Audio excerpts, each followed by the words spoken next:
Good morning, all you folks out there in the wild. Welcome back to some more of Choice of Rebels. It's early in the morning. It's time to read. My brain is not ready, but it never is.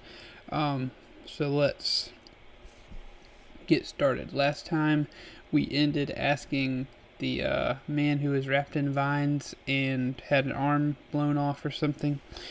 We were asking him who he was. And so now I believe he is going to tell us. Oh, goodness, please excuse my yawns. Suppose that's understandable. It takes a moment for you to realize that the bared teeth and grimace are his effort at a smile.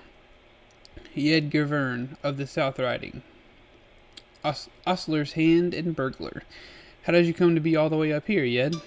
Blame for murdering some noble. Excuse me.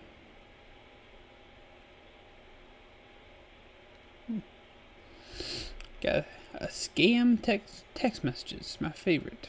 Scams. Blamed for murdering some noble. Didn't do it, but Alistair's were after me with hounds. If they'd have caught me...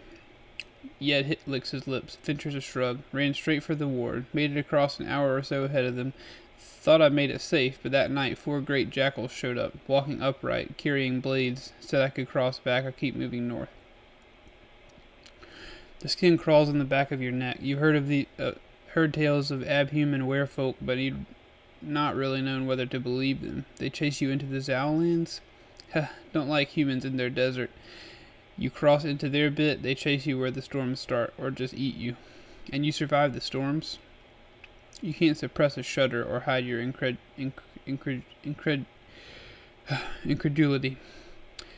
I survived, kept running, planned to cross back. Once I was far enough north that I wouldn't be known.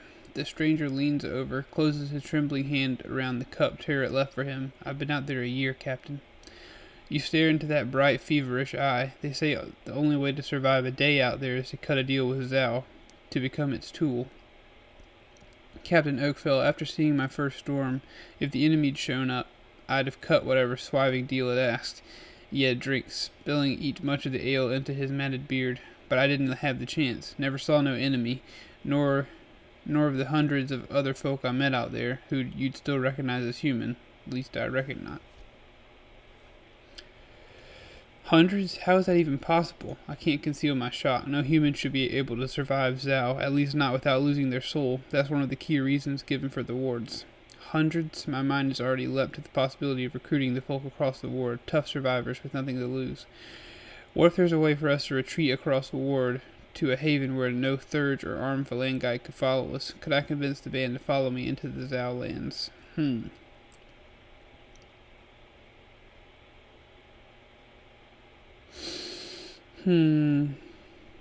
My first thought actually was trying to recruit these people, since he's saying that they're not actually soulless monsters, which I have to imagine there is no Xao or Thanos. But who knows?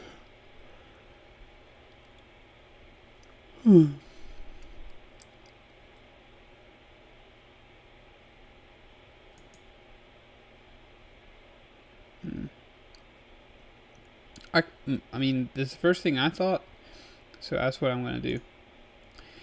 Yedgavrin clears his throat, seemingly stronger for the drink. Storms are worst along the ward. Get trapped there, break over and over until they're spent.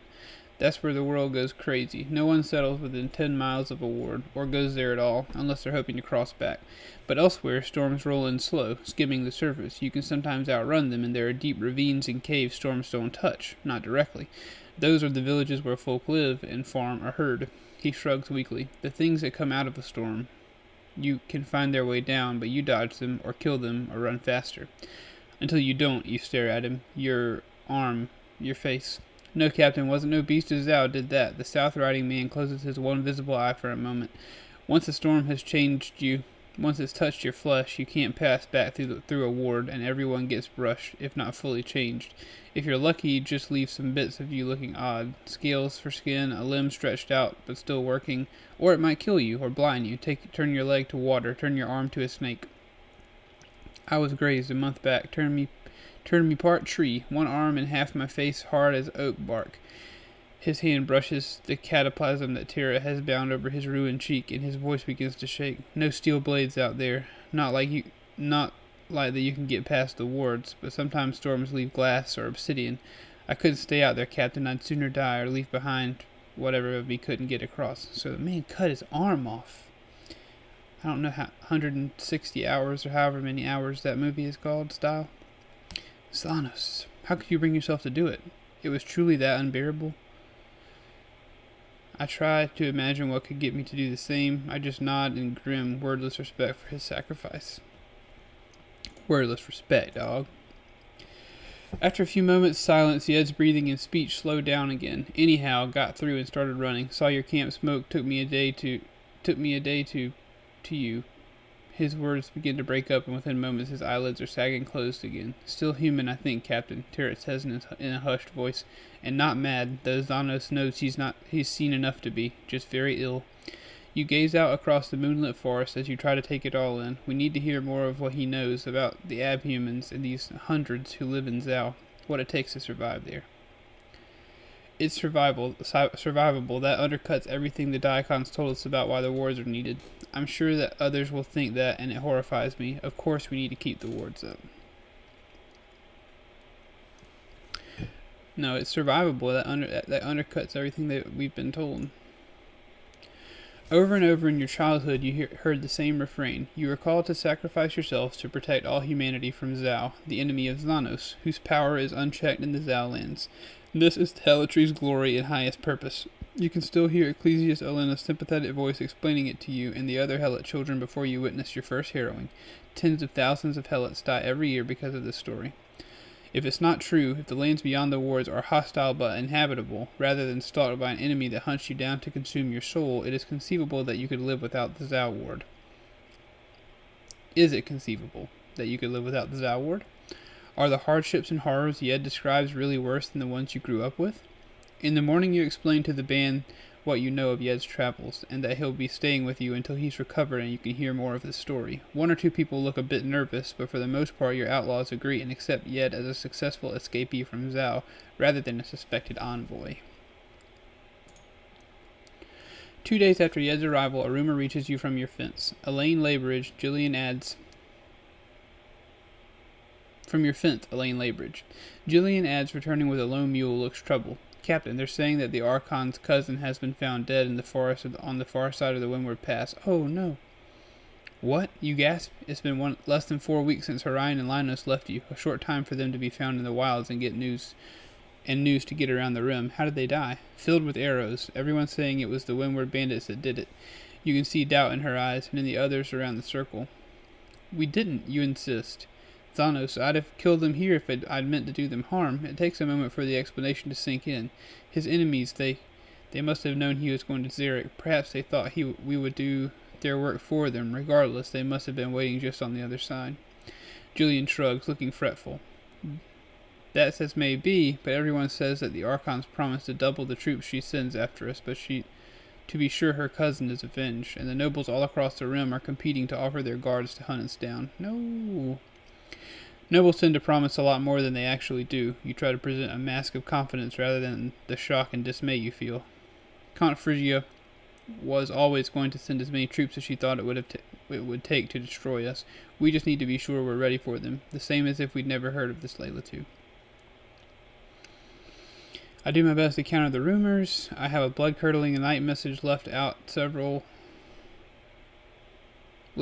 several nobles' estates and temples accepting responsibility for the killing. If we were to be blamed, might as well be feared. I don't try to interfere with the rumors one way or the other. I do my best to counter the rumors because we're not responsible. There's little you say that anyone will believe, even when you try to spread evidence of a conspiracy by Horion's enemies in the Grand Shayard.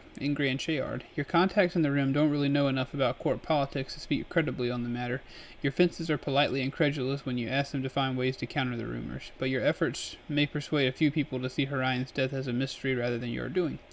Over the course of the spring, you've given almost every suspect from Rim Square some opportunity to betray you. Each one has been on some run out into the Rim, where they were allowed a chance to sneak off and convey what they know to an Alistair. To all appearances, no one has taken that opportunity. Certainly not Big Radmar, who's now gone on several successful missions in the Rim.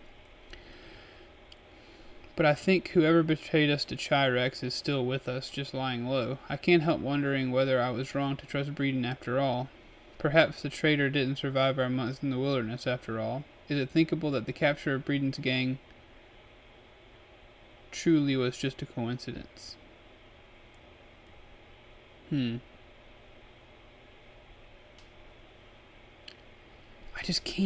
can't not trust her. She's given me no reason to not trust her. But old Joel is maybe trying to get me to go that way. I don't know.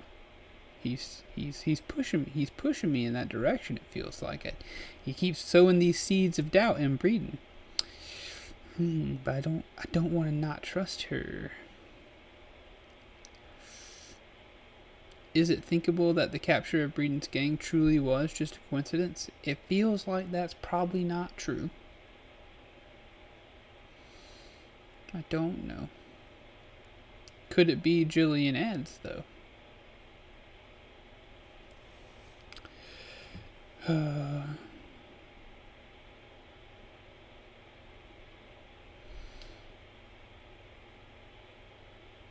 Maybe they're just lying. We'll see if they're just lying low. You can't know for sure. It's maddening to have put so much effort into your snares only for all of them to come up empty. We'll just keep half an eye on them all, Captain. Svod replies when you vent your frustration to him. Sooner or later the Thaumatarchy will get its spies in. We have to assume it. You shake your head, feeling sick. No chance at a band we can trust. A whole band? If you find 5 or 6 you know you can trust, that's a treasure, Captain. Svod chuckles bleakly. Maybe you think you have that already. If so, make the most of it. A week before your 20th birthday. I did not know we were that young. The great rupture finally comes. You've been noticing odd looks and murmurs from some of the new arrivals, but you've not had the time to follow up on them. To be honest, you'd not thought much of them at all until the day Breeden takes you aside, frowning. A moment, Captain Callan. You hear anything odd from the last Helot gang to join us? I reckoned a few of them have been giving me a strange eye. I'd seen the same. She breathes out through her teeth, looking uncomfortable. They'd heard the Oakville name before they'd heard of you, but they'd not heard any family name for Captain Callan until they got here. And now they're afraid, and they're saying things that need answering. I don't understand. I think you need to speak with them.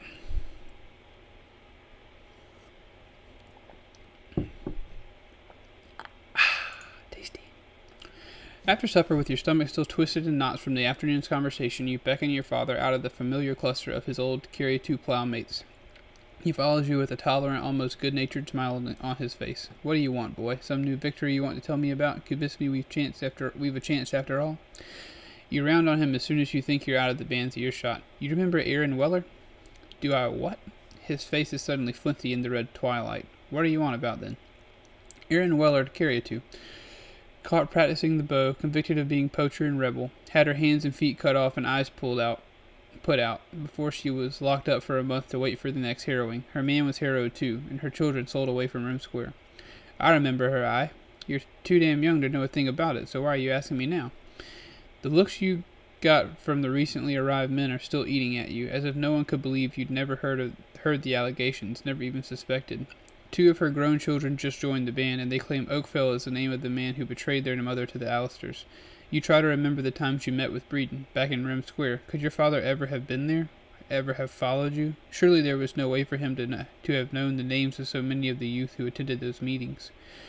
Your father takes a step back, draws himself up to his full height. His voice quavers as he demands, Now you take care, boy. You just take good, damned care how you talk to me and what you think you're saying.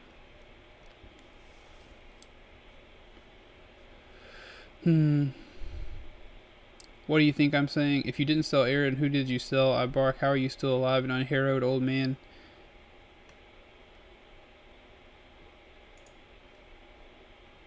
Tell me it's not true. Tell me so I can believe it. I'll tell him. I'll say that.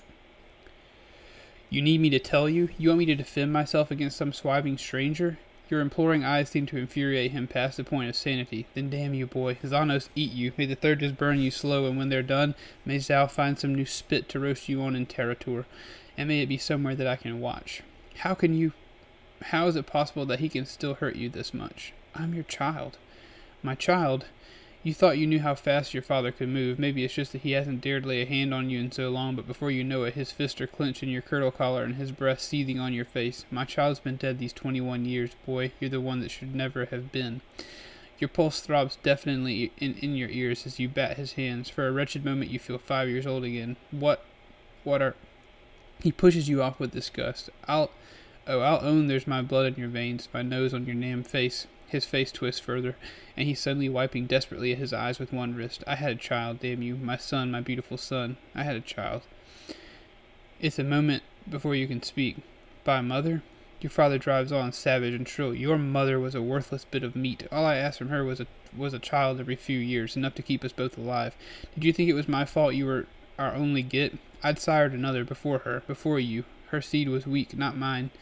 Why didn't they bloody harrow her? Did you think of that? Was she so righteous, for all her pretending that she'd never stooped to being useful to them?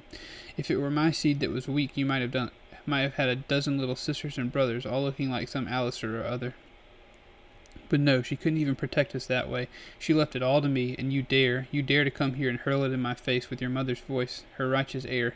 You miserable little beast. His eyes are dry and bulging now, and his voice comes in sobs. I wish I'd strangled you in your cot 100 times I wanted to, looking down at you, you ugly little thing, in the place you should have been.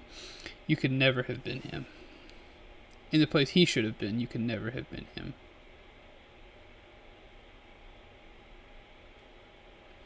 I strike him. I lock eyes with him, filled with hatred too strong for words.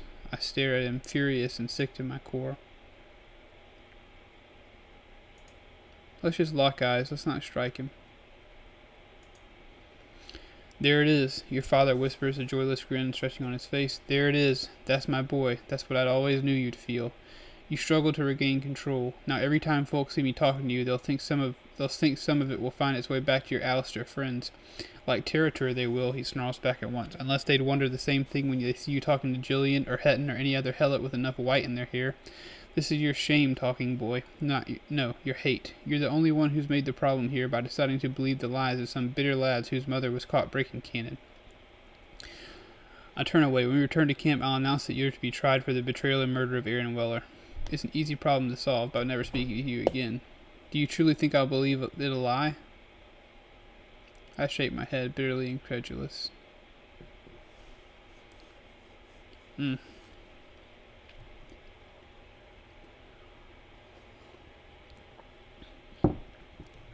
Let's put him on trial. Despite the excitement and upheaval caused by your decision to try your own father, the eventual outcome is much as he would have predicted. The judges whose verdict is most likely to be respected as impartial inevitably include several senior helots as well as some older bandits. They are sympathetic but unsparing in asking Aaron Weller's children what evidence they have for their allegations, and all that emerges is a decade-old hearsay. Not even old Joanna Orchard, much as she dislikes your father, can say anything to confirm any treachery on his part. It's as if no one's ever seen him talk to an Alistair, for all that they're willing to say so before a judge. Happy now, boy, he hisses to you after the judgment. You drag me through the mud, and for what? They think they'll thank you for it? The ones who hate me will still hate me. Everyone else will wonder what kind of man falsely calls his own father a traitor. You glance at him, fury bubbling in your numbness. No, they'll know what kind of father inspired it. Your choices to this point have been saved. When your story reaches its end, you may resume reading here. Alright, well that will end this chapter. Okay, so chapter 4, I'm thinking that chapter 4 is going to be the end of the book, because I have been told that from some sources. But I appreciate you watching this video, and we will start chapter 4 next time. So tomorrow. And I hope that you've been enjoying it. Thank you so much for watching. If you've got some ideas on some other games you'd like me to play, be sure to comment leave some comments for me. Leave some comments for no reason at all, except just to say hello. But I really appreciate it. Please do like, comment, and subscribe. It really helps out. Makes me feel nice. Very, very, very, very nice. And I will see you next time. Love you very much.